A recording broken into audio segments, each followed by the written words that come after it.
Wisdom. It's an incredibly valuable asset. Some would say more precious than gold. It's attractive, appealing, admirable. Conversely, a lack of wisdom is the basis of immaturity, blind spots, and bad decisions. Wisdom. It can be gained over time, but it can't be rushed. But wisdom can be shared. That's precisely what we are here to do right now. Today, we are here to hack wisdom, to distill it, to understand it, and to process it. Why? To get better at life. Welcome to the main thing.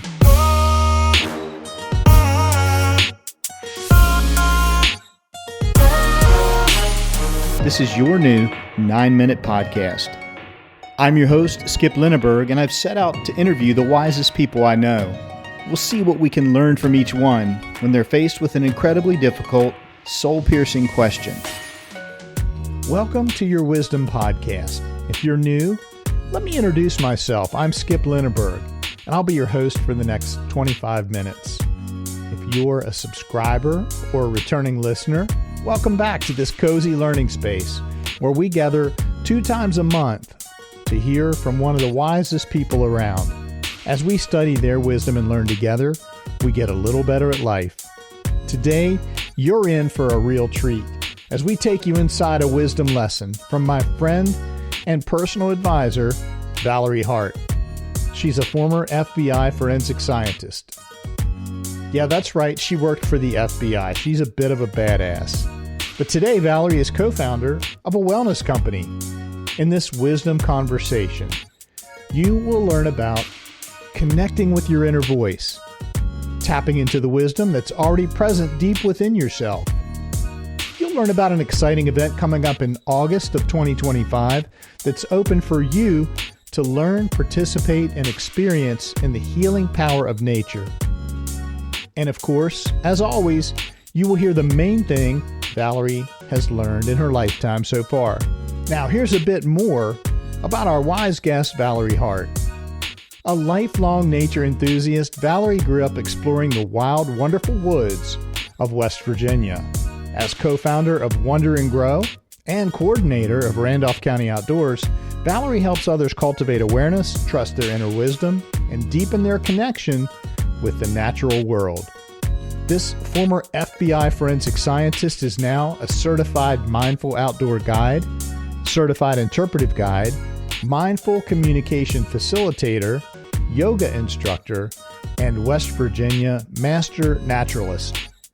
In her free time, Valerie finds joy in climbing trees, singing, backpacking, fossil hunting, petting moss, and savoring coffee on her front porch. Valerie and her family live in Elkins, West Virginia, where she joins us today. Now settle in, take a deep breath, hold it, and release. Exhaling slowly. Over the next 25 minutes, you will discover why Valerie Hart is one of the wisest people I know. Valerie Hart, welcome to the Main Thing Podcast. Hi, Skip. Good to see you. Thanks for having me. Yeah, it's great to be with you. Spring is here. I'm looking out my window above the studio here, and I see forsythia. I know the daffodils are poking up out of the ground. Along the streets, dogwood and redbud are blooming, and it's just, it's beautiful. And it's I was so starved for that after this winter.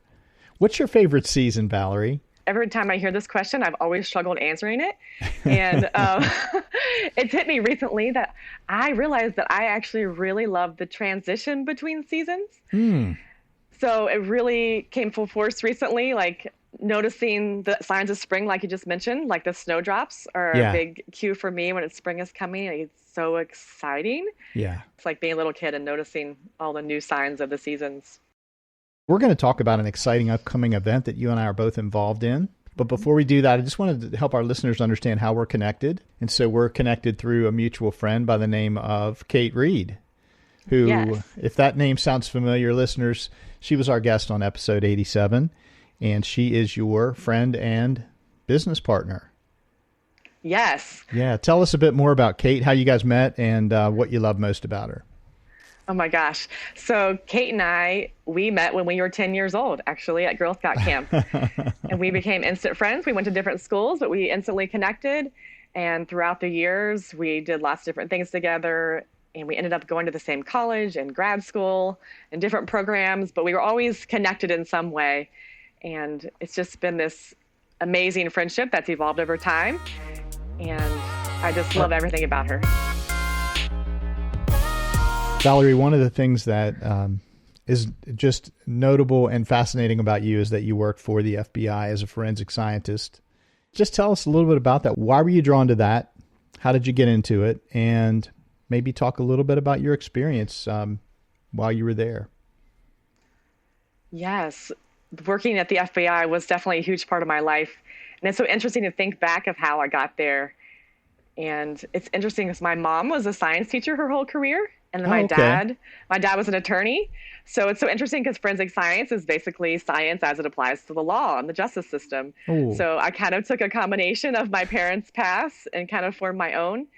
And I had wanted to do it since I was in middle school. And it's like this wanting to help people and kind of seeking the truth. I've always had that inside of me, wanting to seek the truth. And also I love to solve puzzles. And forensic science is really just like a big puzzle, looking at the different clues and going from there. Once you knew you wanted to do that, was it hard to get into? Yes, definitely. It's a very long path to get there. I got my chemistry degree from Wesleyan, and then I went and got a master's in forensic science from George Washington. And that was a life-changing experience, too. A lot of my professors were actually people that worked in the field. So that gave me some connections into different career paths I could go into. And then eventually I ended up working for the state of Virginia for a while and eventually got in with the FBI. And the training program there was another 2 years once I got to the FBI. Yeah. So it was a very long process to get to where I eventually ended up and learned a lot along the way. I was in the forensic science field for about 14 years. Talk a little bit about the arduous, kind of exhausting, maybe emotionally painful nature of the work that you did and how that kind of took a toll on you. Working there was my dream job. It's what I wanted to do. I wanted to help people. But the nature of that field is that you see all the negative things that happen in the world. Everything you see in the news, the bad things that happen in the world come across your desk. And that takes a huge toll on anybody working in that field. Sure. You end up having to set up kind of walls for yourself in order to get through it. Yeah, I imagine that would be grueling. Yeah, it was a lot. And I definitely started to notice more of the impact it had on me as the years went by. And then as I had kids and realizing how it was affecting my relationship with my kids and different things and just my overall health and well-being was being affected because I wasn't taking care of myself throughout this.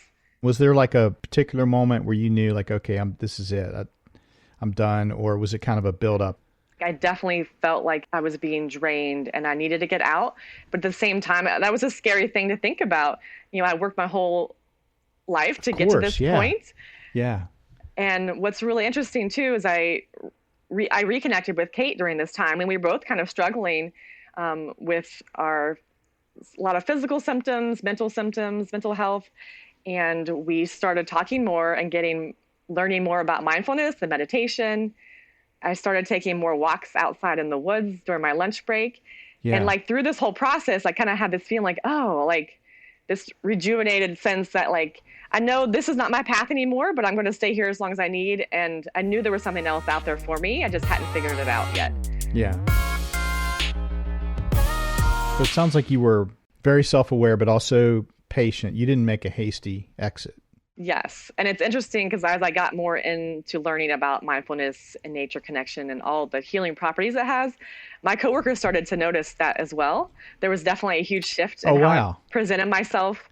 And it was interesting. My coworkers would walk into my desk and they would just stop and they would just go, they would sigh and be like, it feels really good right here.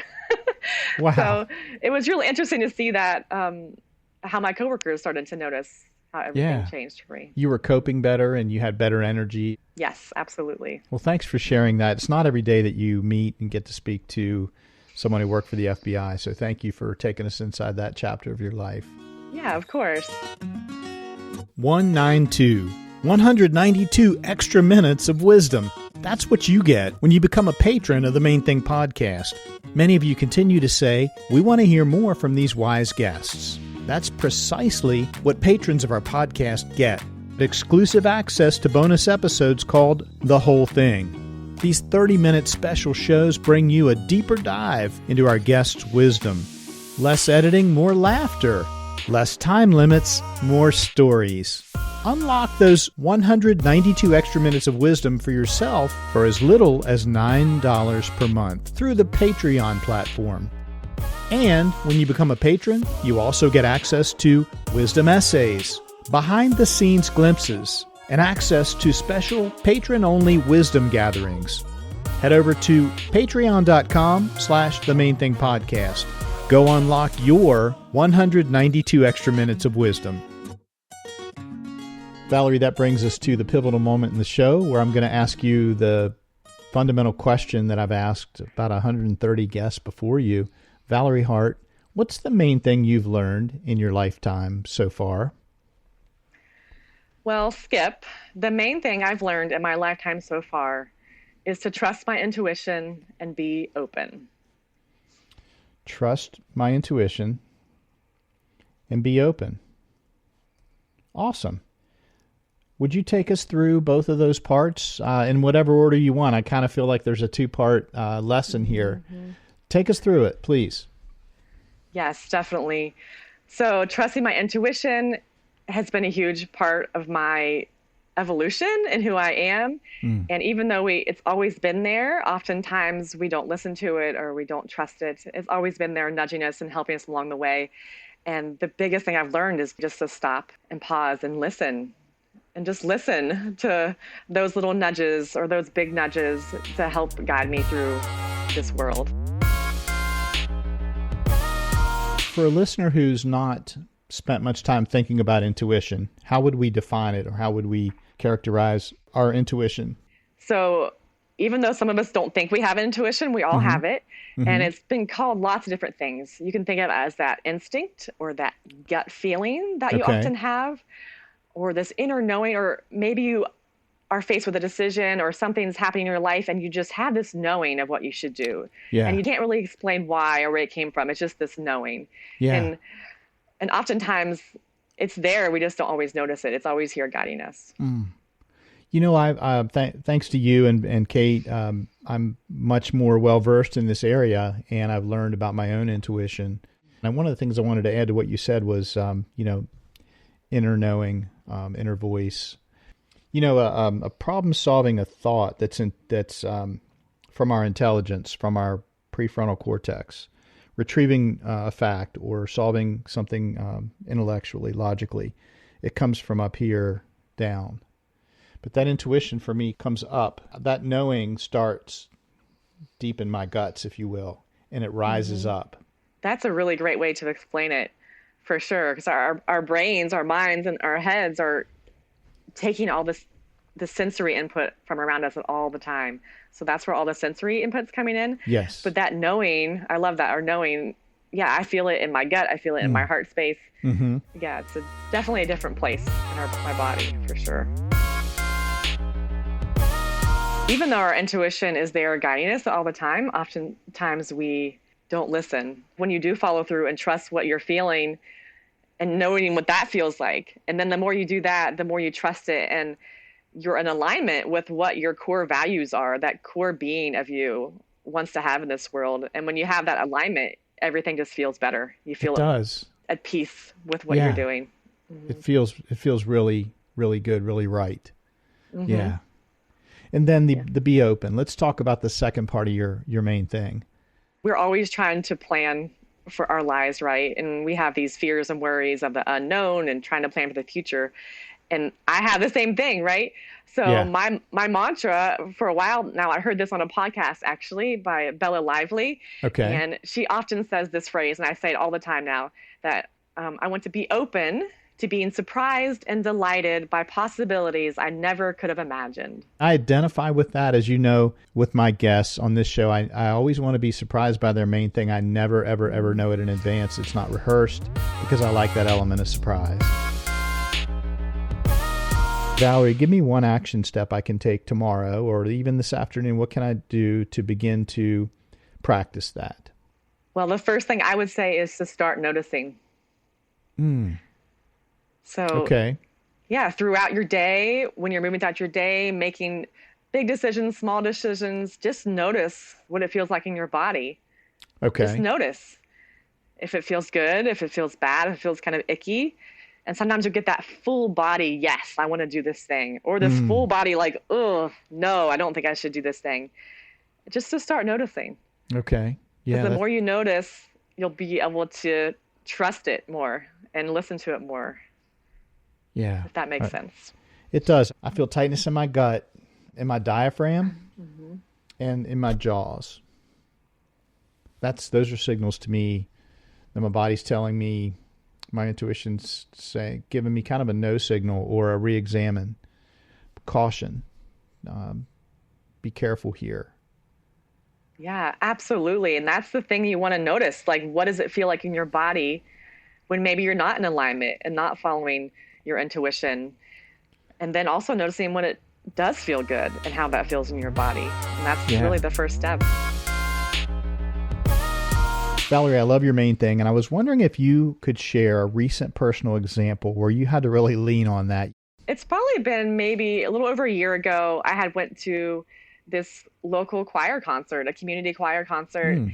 and it was totally random that I even ended up there. I'm not even sure how I heard about it or why I went. I went by myself, and I watched these people in my community sing, and it just was this amazing feeling for me. And growing up, I was never in any sort of choir my entire life. My Okay. sister was always in choir. She was the family singer. Yeah, yeah. And I had this belief that I was not a singer and that was not Hmm. something I could do. But for some reason, that choir really spoke to me. And then over the next couple months, it kept coming to my awareness, right? It kept showing up in Hmm. my life in different ways and people mentioning it. And then all of a sudden the registration came up for the next time they were holding it. And I just felt this overwhelming, like full body yes, like Valerie, you need to do this. But I will Oh say, my like gosh. my mind was not having it. My mind was terrified and scared and was like, Valerie, you can't be in a choir. You're not a singer. You can't do these things. So I had all these Yeah. negative thoughts coming from my mind. But Yes. my body was like, do this, Valerie. Like, you need to do this. And so I sat with it. I remember sitting like at the registration page, like, should I do this? And I finally just felt into it. I'm like, I'm doing this. I'm going to be open. Yeah. I'm going to try something new. And I will tell you, I'm in my third season now of the choir, just started a couple weeks ago. And it's been the most amazing experience that I've had in a long time. Hmm. I've had this amazing community of people that I'm with that are Yeah. also open to all abilities. And it's really allowed me to find my voice and Oh my express it gosh. in a new way, in a new creative way. And it's been a game changer for me. Hmm. Great story. Wow. I love that. It's a perfect illustration of trust your intuition and be open to something new. Yeah, Awesome. absolutely. Awesome.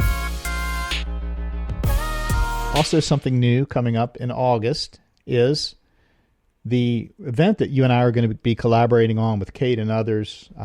We will be part of the Wild Edge Retreat coming up August 7th through 10th of this year. And it's taking place near Spruce Knob at the Spruce Knob Mountain Center. Tell us a little bit about what you're excited about, Valerie, and what listeners might be intrigued to participate in. Yes, absolutely. I'm super excited about this retreat. We've been wanting to do something like this for a while. And this type of retreat is a time to help cultivate resilience and push past any barriers or restrictions that you may have within your life Okay. and maybe gain some clarity on where you're going to go in the future. And we're going to do lots of different activities and experiences, some more physical ones, whether that be Mm. hiking or walking through the woods. The whole weekend, we're integrating different mindfulness practices and allowing time to reflect and to be in nature. And we were there to help support both your inner world and your outer physical world as well. We do have a amazing running coach coming that teaches about functional movement, how to move your body in a natural way and to move through the world. So we will have a coach guiding you. So if you are new to it, that he will be there to help guide you through that experience. Yeah. And I think we're going to be doing a caving experience as well. Yes, we are going to be going through the Sinks of Gandhi, which is a cave Nice. that is close by there. And I first went through when I was a kid with my dad. So Very it's a pretty fun noteworthy. experience. Very noteworthy and cool cave system. I'm going to be trading out my headphones for my headlamp. And I might also use my headlamp for an evening trail run, which sounds, at first glance, it seems scary. Like, oh, it's dark. I'm gonna fall. I'm gonna trip over a log.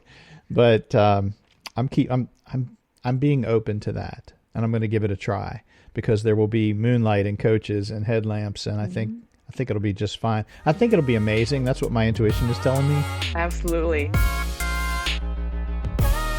This will be an experience to unplug fully from the stresses of your everyday life and just to be with you and allow yourself time to reflect and process your life and experience some new practices. Yeah. And breaking through some barriers.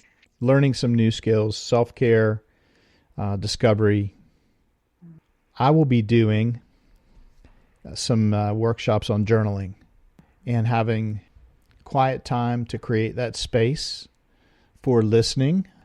Just a couple other notes about the retreat. I'll put a link in the show notes where folks can click to go to register, but they're going to go to your website and your event page. It's on there.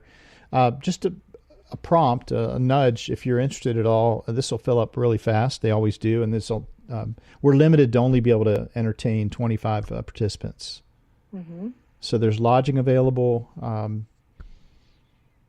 And there's the beauty, the most beautiful nature available that we'll be able to enjoy together in guided experiences. It's going to be magical. Yeah, it's one of the most beautiful places that I've been. And I will say, too, one of the most amazing things that I love about retreats is that often we all show up as strangers, but we leave as friends. Yes. Valerie, what are you going to be doing? What sessions are you going to be leading? What type of practices are you going to be guiding us through? Yeah, so when we're out in the beautiful natural world, I'm going to be guiding some different grounding and sensory experiences, and then also doing some practices to help participants tap into that inner wisdom using the natural world around us. It's really fun. I look forward to that. Can't wait. Can't wait. Folks, again, encourage you, if you're interested, to check out the Wild Edge Retreat. Drop me an email if you have any questions. We'll have contact information for Valerie in the show notes as well. Valerie, this has been such a blessing and such a joy today. Thank you so much for coming on the Main Thing podcast, sharing your wisdom, talking about your life experience, great stories, and our upcoming event. Thank you so much. Thank you so much, Skip, for having me. It's been so much fun. So long for now. That goes by incredibly fast, doesn't it? Time flies when you're hacking wisdom. Thank you for listening to this wisdom conversation. If you enjoyed this podcast and found the wisdom lesson valuable, then I encourage you to share it with a loved one or friend. Did you know podcast recommendations from one person to another remain the strongest form of podcast growth worldwide? It's true, and we'd appreciate you helping spread the good word. Let's give a big hearty thank you to the crew of the Main Thing podcast. These are the folks who truly keep the wisdom pipeline flowing. Audio engineer Bob Hotchkiss, strategy advisor Andy Malinowski, public relations and partnerships guru Rachel Bell, social media and digital marketing expert Chloe Linneberg, graphic designer Emma Malinowski, and of course our patrons, those generous folks who provide monthly funding support to help underwrite our costs of production. I couldn't do it without you, nor would I want to. Your feedback matters a lot. If you have a question, a suggestion, maybe an idea, or even a nomination of a future show guest, I'd love to hear from you. Email me at info@themainthingpodcast.com. Well, that's a wrap for this show. I'm your host, Skip Linneberg, signing off for now and inviting you to join us again next time for another special delivery of wisdom.